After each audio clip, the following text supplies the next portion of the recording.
Next is we're going to find the 25th term of the arithmetic progression 2, 6, 10, and 14 using our Casio calculator. So first thing is we're going to press the mode and then look for the stat.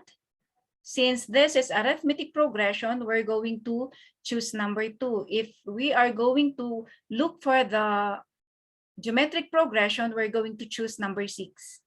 Since arithmetic, choose number 2.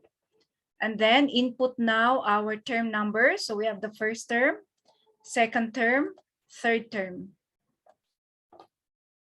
And for the corresponding values, so we have 2, 6, and 10.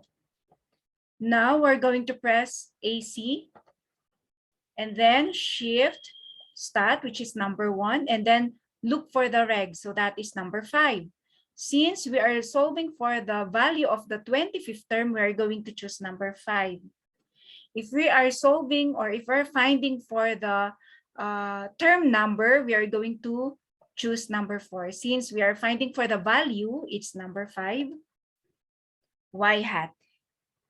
And since we are solving for the 25th term, we are going to press 25 before our y hat. And then that will be equal to 98. Therefore, our 25th term in the given arithmetic progression is 98.